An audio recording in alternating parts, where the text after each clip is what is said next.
Hey, welcome to EarthU. This episode we're going to talk about luggage and how to handle it, what to buy, wheels versus no wheels. What's your opinion on wheels, by the way? You don't really need them. Any luggage that's big enough that you kind of need wheels or you want wheels is, in my opinion, more than you need. For me, modern day traveling, like when you were traveling, it was, you got check bags a lot easier, right? Or Yeah, back in even 10 years ago, check baggage was not such a big deal as it is now. With the bucket airlines getting so prominent, so much traction, a lot of their profit is made on weight, and if you're carrying more luggage, you're paying more for sometimes as much as twice as much for the seat.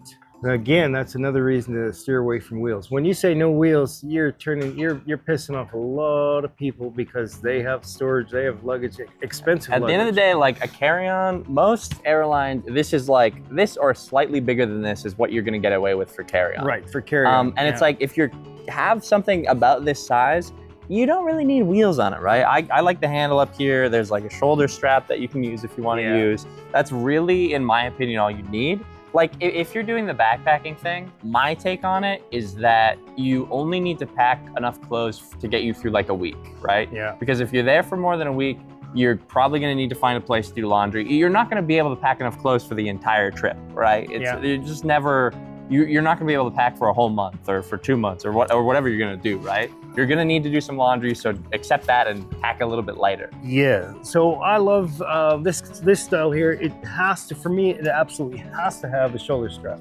As soon as you put any weight on your shoulders, especially on both shoulders, now you got the balance. This one is great because it also stands up. And when I bought it, I didn't even realize having it waterproof, that also means that it's bug proof. That also means that you can drop it on floors everywhere and you don't have to worry about it getting dirty. It's easy to clean. This guy is also, it's a little big. You haven't gotten challenged anywhere for carry-on. Yeah, that's a little bit big. If you're flying on some of the cheaper airlines, so like your Flairs, your Ryanair, your Spirits, those have a tendency to, when you have a carry-on, they want to measure it and they want to make sure that it fits within that. Because if it doesn't, they'll say, oh, that's not a carry-on, that's a check bag. We have to charge you for the check bag, and well, you already paid for your carry-on. I can see this getting more and more popular because it's an easy way for them to measure and get more money out of you. So it's really, it depends on the agents at the gate. Like some of them will, if they have more time at the gate or they're not dealing with as many plane issues, they'll be like, okay, everybody come up, measure your luggage. That'll happen sometimes. And that's another reason for no wheels, because I've seen some people go to measure their carry-on and they stick it in the carry-on thing, and it would fit if it weren't for the wheels that chunk won't fit in, and they end up arguing with the people because how does it go again? But yeah, so I keep your carry-on as small as you can manage. Keeping your carry-on a little bit squishy if you can is good, because then you can kind of squish it into those spaces. Yeah. So I only recommend bringing like one extra pair of shoes maybe, and like a pair of sandals in your carry-on, and then, you know, obviously the pair you have on your feet. Yeah. That way your luggage can kind of compress down into those carry-on sizers. Yeah, and you're going to get on more flights cheaper. That's the end of the day. That's what it's all about. And then you're also carrying around less, right? Like, and remember that trip we did to London? We decided to bring my suitcase, my backpack on wheels, because I bought this very fancy thing.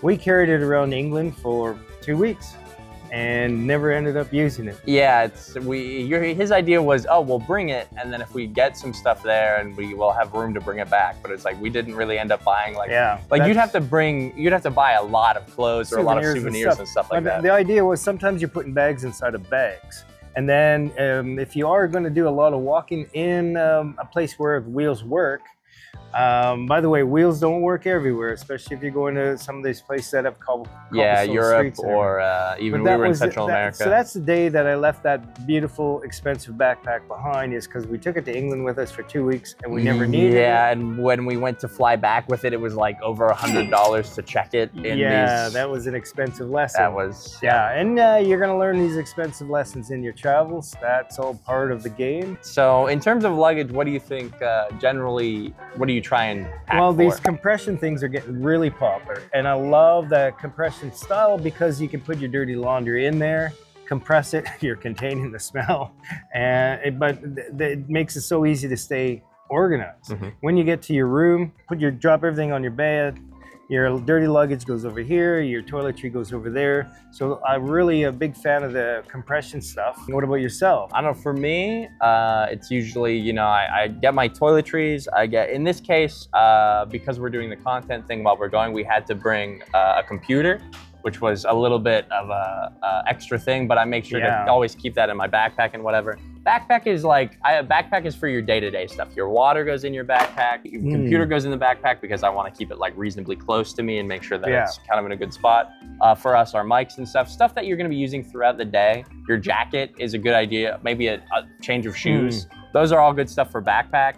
And then for me, my carry-on is always where I keep like, that's just purely clothes. Hey, this is me recording in post because I realized there was a few things that we forgot to talk about. First and foremost, on this trip, we actually brought a couple of reusable kind of grocery bags. They ended up being pretty useful throughout the trip. We'd get somewhere, we'd go to a hostel, you take out the reusable grocery bags, you can go to a grocery store, get some groceries, bring them back to the hostel, you know, put them in the fridge, put them in the kitchen, whatever.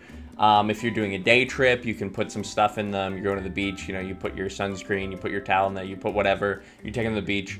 One of the bags was actually like a reusable cooler bag, so it had a lining that was waterproof, and that was nice in case we wanted to bring any like drinks anywhere, you know, it keeps them a little bit colder. Or you could do something where like if you had wet swimsuits that you needed to, and you were about to move from one place to another, you could put them in that bag and instead of putting them with all your other clothes and getting some of your other clothes wet and stuff like that. So they were pretty handy, and you know, if you're moving around and you don't have extra stuff to put in them, you just compress them and you get them in your bags. They worked out pretty good. I'd actually recommend bringing a couple with you if you're kind of going backpacking. They were nice. The other thing I wanted to bring up about luggage is that if you are on some of these buses and stuff like that, specifically they're called collectives. We used a lot of them to get around Central America.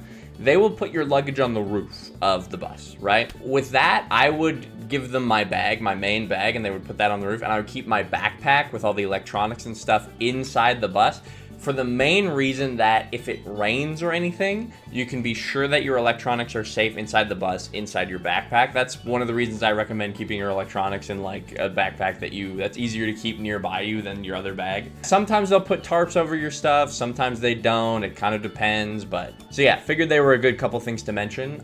Enjoy the rest of the video, remember to like and subscribe, all that jazz. Let me give you an example of why I love the shoulder straps. Is because if you do know that you got a long hike in front of you, you can carry this like this and you got the balance. Another thing you can do is once you put it over here and behind you, now it's very easy on the bottom. By the way, this one even has the straps to make it a backpack. And then your third one can go over the shoulder as well. So now your hand's free, you got everything with you, and it really works really nice to be balanced, and you can walk a long distance like this if you have to. Yeah, I don't know, that's your preference. Yeah, I like backpack, and then I usually just carry this guy around by the handle. And he keeps his backpack fully on his back. I just keep it like this. For different jokes for different folks, right? So there we go. Enough said on the subject. Like and subscribe. If you got any comments on wheels, I'll argue about wheels in the comments for sure. No capes. Wheels, no capes. Wheels absolutely suck. By the way, no. Let's just stir it up.